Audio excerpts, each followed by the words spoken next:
Finally. Finally, we've got this. Hello everyone. We are back with episode 4, I think this is now, of A Foreign Life in Seoul. And I have a special guest with me. Who are you? Hi, my name is Merianna. I'm from Kyrgyzstan. I'm studying here in Korea in Ewha Womens University. Thank you. That was a great introduction. Okay, so let me see if I can try and pronounce it right. Kyrgyzstan. Kyrgyzstan in English, but originally it's Kyrgyzstan. Kyrgyzstan. Yeah, that's why we just call it Kyrgyzstan. Kyrgyzstan. Yeah. To be honest, when I first met you, because we've hung out before, and I really found out a lot about your country. I had no idea where it was. I knew it was near Russia. And that was as far as I knew. Just based on the name, I was like, oh, okay, it's somewhere near Russia. Yeah. What do you Eastern European? No, what kind of, where is it? It's in Central Asia. Central Asia. Central Asia, Okay. So can you tell me more about your country? Yeah, sure. It's located in Central Asia.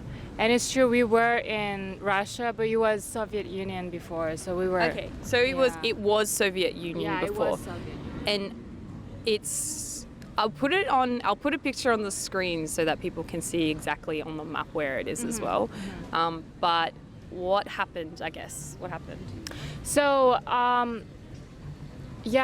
Soviet Union was, disbanded? Disbanded in 1991. So that was the time when our countries, there are a lot of countries that were in Soviet Union, some of the European countries, some of the Asian countries. So we all became independent.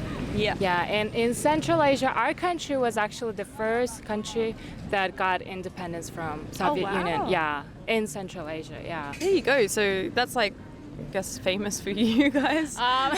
It's not. I think it's more famous for Kyrgyz people, as patriots. We think we've got this independence first. But anyways, the famous thing for our country, I think it's that for most of the Central Asian countries, we are nomad culture country. Yeah. Tell me more about the nomad culture. What exactly is that? Nomad culture is basically not having own land and just moving around and then changing your location every time when you need to. So the basic occupation is more like farming. Yeah, farming. What do you guys farm? Goats or sheep or? Sheep, and then cows. Cows as well? Cows, cows, and then horses. And horses. Yeah. I love horses. I love horses. Yeah. So is your family nomad, or are they... where did you live? Did you live in a city or countryside? So right now we are not nomads anymore. Yeah, that's long history, long time ago. Okay. That's just this history. But so nowadays it's more up with technology and advancements. Would you say now? Yeah. So there's not many nomads anymore. Because we have our country, so we're all in. But the farming is still there. So for me, I lived in a town. I could say it's countryside. It's not a rural area though. It's a little town. Yeah. And it's not that far from capital city. Oh, okay. Yeah. Okay. But for my family, we would go to capital very, very often. So it was for me it was the same. Yeah. Because I had friends in capital. I had friends in town. So, but nomad culture, I think, left in us love for nature, love for horses. Is that your country or just you as a person?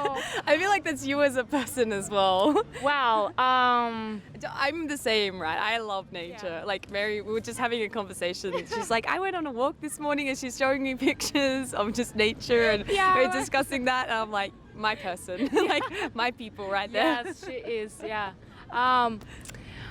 No, actually, I think most of the Kyrgyz people, we love nature. We love nature. That's Like, really good. yeah, even our capital is green. So the name of our capital is Bishkek, but before it was Frunze. During Soviet Union, it was Frunze. So Frunze was actually famous for being a green city in Soviet Union, because it really was, but it still has green sides of the city, Yep. but not as much as it was Yeah, before. and you mean like parks and trees and areas like that? Yeah, and like we have the main kind of, it's not a park, but like a long road that is like totally like full of green trees, and Nice. it's just really nice. Yeah, and going back to the people, I think people really love nature because we don't have that much cities. Only few cities in the whole country, so most of the country is rural areas. Yeah. So people are actually living in the nature still. that's awesome. That's really And they're riding horses, and we sometimes go with. I mean, not very very frequently, but we do go and just to ride horses or be in the nature. And Yeah. actually, we do have friends who live in the kind of nature side. Yeah. So it's really easy for us to get there and That's awesome. enjoy. So English isn't actually your first language as well. What language do you speak, and what other languages can you speak? Because your English is quite good. Thank you. It means a lot to me. But I don't think my English is good for personally. But that's not my first language. You're right. And then my first language, my mother language, is Kyrgyz language. And my second language is Russian language, because official languages in our country is Kyrgyz and Russian. So I studied in Russian language Okay. in my school. Yeah, so we have schools in Kyrgyz language and Russian language. But in cities, preferably, it's more in Russian languages. Yeah. Is that for like sort of more international affairs? I in think that so, sense? yeah. So can you introduce yourself in your native language as well? Oh yeah, sure. I would go with Russian though. Sure. Привет, меня зовут Merianna, я из Кыргызстана. Сейчас учусь в Корее в университете Ewha на 2-м курсе. И сегодня вот у нас интервью с моей подругой. Я очень рада, что она меня пригласила, и у меня есть шанс поделиться о моей стране, о моей жизни. Вот.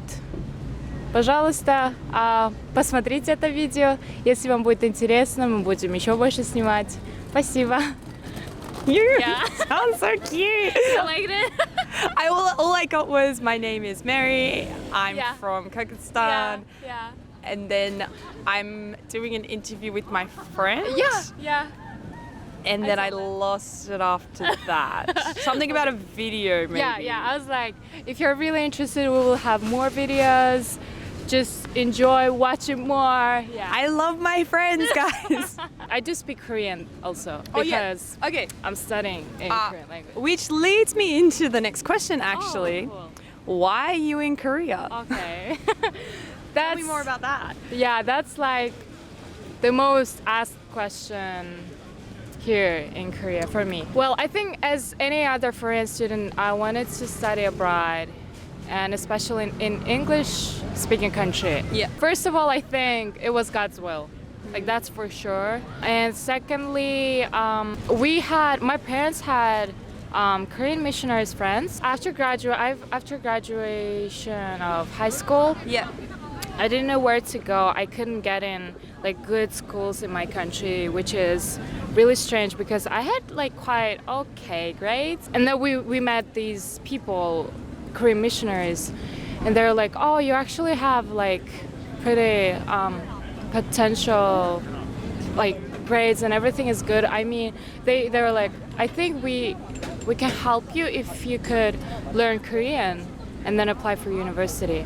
I was like, "That's cool," but the condition was that I have to go to university in my country first and learn language for 1 year, Yeah. and then I would try to apply for university in Korea. Yeah. But then that lasted for 2 years. But I don't regret at all because that was the time when I enjoyed the time exploring new culture, learning new language. I just enjoyed it. And I don't regret that I came to Korea after 2 years. It's just unforgettable experience. Yeah. You kind of got the opportunity from those like Korean missionaries, right? That was kind of like the doorway, that was opened for you to come here as well, right? Yeah. So that's kind of how you first figured out, I'm going to go to Korea, I guess. Exactly. Yeah. So they helped me with language. I would study the language, the culture, and getting into university in Korea is pretty hard for Koreans. It's pretty competitive, and in order to get in, you have to have like all the documents perfect. Yeah. And you need to have certificates, a lot of certificates to get into really good school. Yeah. So in those 2 years, actually my teachers, they were like, you need to go to competitions, you need to participate in everything you can to get those to get the awards or certificates. So I think that also helped me to make my portfolio, let's say application, to seem good. And after 2 years, with help of my teachers, we applied for university, and I got a scholarship. That was the great gift from God, actually, because I don't know how I got in, actually, because it's just crazy. Yeah, that's awesome. Sorry, I'm getting distracted. There's like a band setting up right behind the camera, so I'm a little bit nervous that they're gonna start soon. Do they have instruments? Yes. Oh, really? All right, let's keep going with the interview so that we can hurry up. So you got into studying after doing like those competitions and sort of building up a portfolio, right? Yeah. You got accepted here, and now you are living here as a university student. In one of the busiest places in Seoul as well. Yeah, what's the study life here? Because I think people would gather that Koreans work very hard and they study very hard. School life is very difficult. So I guess how have you been going with that studying? Although I think you're quite a hard studier from what I gather. No. Mom and Dad, yes, she is. No, I'm not. I'm really not. I got C+ last semester. That was... You can't tell people that. Sorry. I'm just too open. Sorry, yeah. Anyways, do you feel more pressured as a foreign student to study though, hard? I don't feel pressure from professors or from school. Opposite, they really encourage us. They really help us, actually. Oh wow, that's good. As a foreign student. But being a foreign student, that's a matter. That's language barrier. Yep. And then you've got kind of language barrier for 3 different languages, I feel like. Yeah. English, even your English is a bit of a barrier, I guess. It is. Yeah. Of course it is. Yeah. I don't really speak good. Anyways. She says perfectly in English. Yeah.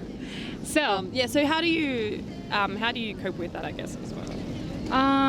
So the main challenge. Yeah. The main challenge is the language barrier. Yeah. And then plus the making bonds in class, I think it's also a challenge for me because majority are Koreans. Yeah. And other foreign students are Chinese people, Chinese students. Okay, so you're kind of secluded in that sense of you're foreigner, but you're not a Chinese foreigner. Yeah. And you're also not Korean. Yeah. So how do you embrace that as, someone who is different from the norm, I guess? Mm-hmm. Well, I do my best to make kind of relationship with people if I can. If I don't see that I'll be able, then I just go through and I'm just being positive. Mm-hmm. I think it really helps because like student life is not easy, especially for foreign students. So the main thing that helps me is staying positive Yeah. and Why do you not losing. Why do you think it's not easy as well as a foreign student? For me personally, it was not easy because of the education system. Yeah. It's just quite busy. It's totally different from our country's Okay. education system. Yep. So at the first year, I struggled a lot, not only because of academic things, Yep. but also because I was far from my family, Yeah. which I close to. Yeah. Really close to my family. So that was really hard for me. And plus, school thing, it's way harder, way complicated, way more complicated than in my country. So I needed time to get used to it. Yeah. Yeah. Yeah. And how did you start to get used to it? Was it just time that helped, or like was there anything in particular? That's a really really good question, because I think getting used is getting used, you need to have kind of feeling that you will make it through. Yeah. Okay. You cannot just get used by the time. You cannot just get used by letting it go how it goes. You know, you can't think that I just can't do anything and we'll see what happens. But you need to have that.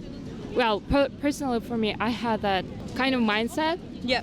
that there is nothing impossible actually. If people are making through it, I will make it. Yeah. And if there is something really hard for me, I would just stay and say to myself that if you try to do it, you will make it. Yeah. So I would just try and try and try. And then at some point you just find yourself that you're used to it. You got used to it, and it's not that hard anymore. It's still not easy, but it's not that hard. How did you end up making more friends, I guess? Friends? Yeah. Okay. So for friends, mostly I have friends in YEM, Yeah, in church. church. It's just the name of YEM. Yeah, mostly I have in YEM, and then I have one friend in a few friends in my school, I'm grateful for. One of them, I met her actually when I just came to Korea. Oh, She was wow. the same program as me. Oh, okay. I'm an undergrad student, but she's a graduate student. So we came actually by the same airplane, but we met at airport when university came to pick up us. So I think she's just a gift from God for me, because she's from neighbor country, Kazakhstan. Yeah. So we share language, we share culture, we share so many things. And it helps being with finding other people of your similar culture, I think, here. When you're by yourself, you want to tend to grab onto something that is similar, right? And I have to agree, like my Australian friends really helped me as well. Oh, okay, I got a good one for you. Yeah. What's your idea on dating here in Korea? Idea? I mean, you're a uni student, so you're studying. You don't have time for this, but... I really don't have time for this. But I don't really mind to date in Korea. I don't really mind like anything about dating. Actually, I don't really have like dating in Korea, dating in other country, or dating itself. I think for me it's more like I rely on God. It's mostly what I do in my life. Like I rely on God, and I do believe that when time comes, God will just open the doors in my future. You're so sweet. I'm not that person. It's fine. Oh no, they're going now. Okay, cool. Maybe it can be like background music for us. I think it's going to be too much, and I think I'll get copyrighted. Wow, they're really good. All right, I think what we're going to have to do is move locations. Okay. Okay, hopefully you guys can see both of us. It might be blurry, it might be not. We don't know, but that's okay. Yeah. Dating in Korea. So, do you see yourself dating here? Like, what are your, I guess we can tie it into what are your plans for the future? Oh, okay. First question. I'm not against it. I'm really open to dating in Korea. Yep. But I think the question should be more about people. Like location doesn't mean anything for me. Yeah, like anywhere, I'm just good. But it's more Wow, hold on. enjoy music. Enjoy the music. This is going to be a really fun vlog style interview of just us walking and talking. Oh, it's always. That's okay. That, yeah. That's okay. So what are your plans for the future then? In that sense, I guess. Like what are you gonna do? Like, I mean, what are you gonna do after Korea or after studying? That's really tricky. Yeah, that's really tricky because I have ideas. Actually, several ideas about my future. Yeah. Ooh, so you're a planner? No, I'm not. I just have ideas, and then after everything, I just go with one. That's how. Yeah. But considering going to US if I can. Yep. For more studying. Ooh. Yeah, if I can actually. If it works. If not, I would go to another English-speaking country or remain in Korea. Like, why I'm not going back to my country? Because so eventually I wanna contribute in my country. I wanna do something in my country. Yeah. Really, that would change my country. But as a student, as a graduate of school, I don't think I can do something. So before that, I wanna like build some. How to say platform for myself to become I don't know, important person. Like becoming someone and then go and then do something really That's amazing. Something good. That's really inspiring. You want to go to sort of an English speaking country, try and make a platform, but you want to, like, I guess, give back to your country in that sense as well. Yes, I want to. Eventually I will. What are your family's expectations as well, and like what do they take on you going to Korea? They were actually very supporting me. They were the people who helped me to go through every step of the process of getting into university. And it was really stressful time when I was applying for university, but then they were really supportive. They would help me, the whole family, like my brothers, my parents. Yeah, like the whole family was engaged in my like schooling thing. Okay, so is there any and it's really difficult to like walk and talk. This is so heavy, guys. Do you want me to hold it? No, it's okay. This is nice. I think we just found our second spot.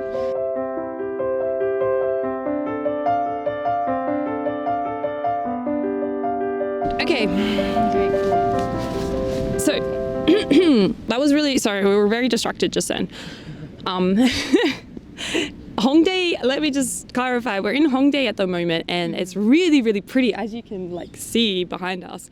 I actually haven't come this far, but if you go further up, it's more people. Yeah, more crowded. Yeah. So anyway, but we found this really nice spot, so we're going to continue the interview. What are the cultural differences that stand out most to you in Korea that's maybe different from your home country?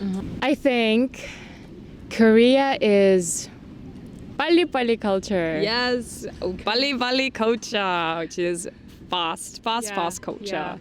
Koreans are really fast. Korea itself is fast.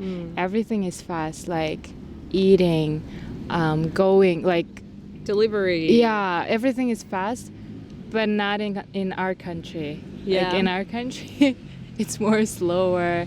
It's just chilly, and you don't really have to be that fast.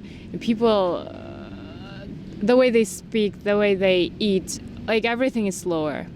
That is, I think, distinguishing difference in the culture. And actually, this culture, how to say, determines so many things. Like the whole lifestyle, right, is slower, faster. So it really makes a lot of differences in another aspects of cultures. Yes. I think. Yeah, no, for sure. I agree with you. Like in Australia, we are slower as well. Our lifestyle is I guess we pride ourselves on being a relaxed culture. Wow. And I mean, I think it's quite normal pace. And you come to Korea and it is Bali culture for sure, where everything is, you work very hard, you work long hours, you work late because everything is just fast developing. And we've talked about this before. It's actually part of Korean history from like the war, and where they were nothing and then they had to really become something. And so now it's a very fast developed country, South Korea has over the past couple of decades. So nowadays there is a bit of like a shock effect of that. So now that it is a first world country in that sense, and high technology, Wi-Fi. I think it's hard for Korea to slow down. I think so too. Yeah, and I think this is the thing that all of us as foreigners can see from living here, is that this Bali culture, it's a real thing, and can be a bit concerning as well, I think. Yeah. But I guess in retrospect, though, it is just an aspect of Korea that we all understand is very different. Something that really does stand out as a cultural difference. Because we are living in a Korean culture, we also are becoming faster. Yes. Actually. Even for me, I feel like I work harder here. Yeah. I don't think I've ever worked as hard in my life as same. coming to Korea and being When like, it's just part of the culture. When I go back home, I just slow down. I do. Good. That's good. Usually I go for vacation, so basically what I'm doing is nothing. I can't wait. Something tells me though, when I go back to Australia, I'm not going to slow down. I'm going to be like, really the same. I'm not sure. I have so many see. things. Well, I have planned a holiday. Oh, really? At the end of my stay in Australia, just so that I'm like, okay, Kate, this is your holiday to do nothing. And then, did it work? Oh, I don't know. It's in January. Oh, okay, Yeah. okay. Not yet. So I'll find out. We'll find out. Yeah. For me, it works. I go home and That's great. I just slow down, yeah. Although there are more similarities in our cultures. My culture, like Kyrgyzstan's culture and Korea's culture, because we are Asian countries, and the main similarity is respect for elders. That is like That's a the really same big thing. in our country, and that also brings some issues in the society actually. In our culture, and I think even in Korea, like How so? this is a really sad story, but I cannot just skip it. Kidnapping culture. Oh, It's so-called kidnapping culture in Kyrgyzstan. Yeah, I'm sorry guys, What? but that is true. Kidnapping brides. oh, Yeah. wow! Yeah. Well, you're one of the countries that do Yeah. have that Yeah. culture. I didn't know we'd still have it, but there was a movie released very recently. Yeah. It's called After the Rain. So it really shows the culture. It really shows the issues that we have in our society. So basically, it's kidnapping. They call it tradition, but I don't think violence could be tradition. It just cannot be called tradition. And so it hasn't affected you. It didn't affect you. No, because I'm living in a town, so it's really far from rural areas. So Okay, so it's more like a rural area. yeah, it's Culture, more in a tradition, rural area. Yeah, tradition. yeah. Okay, Yeah, just And to clarify. Sorry, yeah, I didn't go for details, but it's more in rural areas, and I didn't know that. I thought that we got out of it, Yeah. but it's still there, and that movie really shows that. And how I'm connecting it to the respect for elders. So when someone kidnaps a bride, the parents of a bride, they would usually say that you cannot come back to home. You just need to stay because it is tradition. We need to respect our traditions, and it will be big shame for our neighbors or our relatives if you come back to us because you're like going over traditions. Yeah. So in that meaning, I think respect for elders not really good. Yeah, every time. because the effect that it takes place is very It's like someone's life is ruined, and it's not only one girl. There are a lot of girls actually. So I'm sorry for this story, but anyways. No, that was very interesting, and I think people will be interested in that. So, what was the movie called as well? After the Rain, but in our language is Jamgırdan Keyin. I haven't seen it yet. I'm looking. Well, let's watch it together. Yes, I want to. I seriously, I want to watch it now because that's like part of something like I would like to know more about. I guess as well. Yeah, a lot of my friends they watched it again and they're like they would be really emotional about this and they would like everyone in our country should watch for this because it's just our it's what's bad happening part of of your country, and those are the issues that we need to address and work with. On a positive note, my last question is, what's something good about your country that you, if people wanted to visit your country, what can you tell them is like a good thing about your country? Oh wow, I think that's the best question. Nature of my country is just beautiful. The only problem is that it's not revealed to other countries because we're still developing. We're still making our country more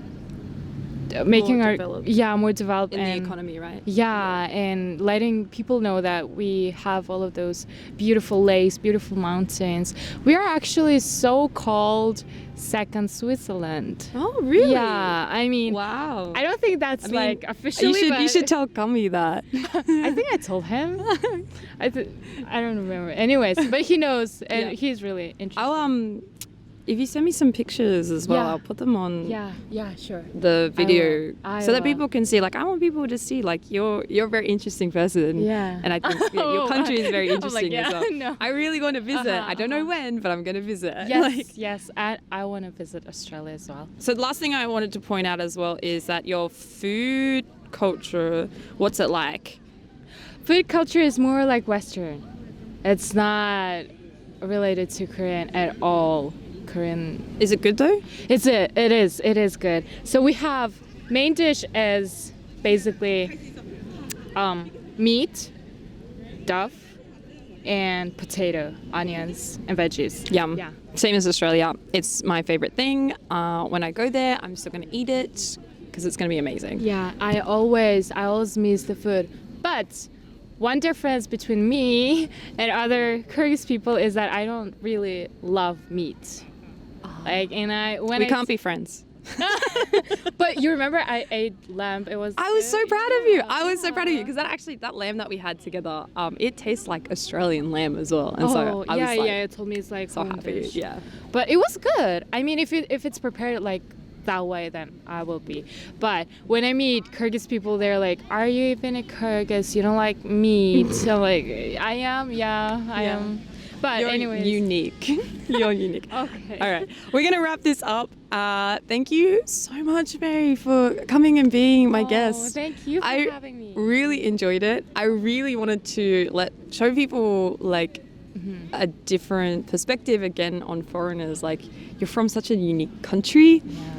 And like you're such a unique person as well, and a sweet person. Thank you. But yeah, so thank you for being on here. Do you want to say any last words before we wrap this I up? would love to. I'm just very happy to have this opportunity to share about my country and about my story. And I'm also very, very thankful to Kate to invite me and to spend this time with me. It was just so beautiful. I just enjoyed it so much. That's good. Yeah, I just love you and thank you for inviting me. Guys, I have such good friends. All right, thank you. Bye.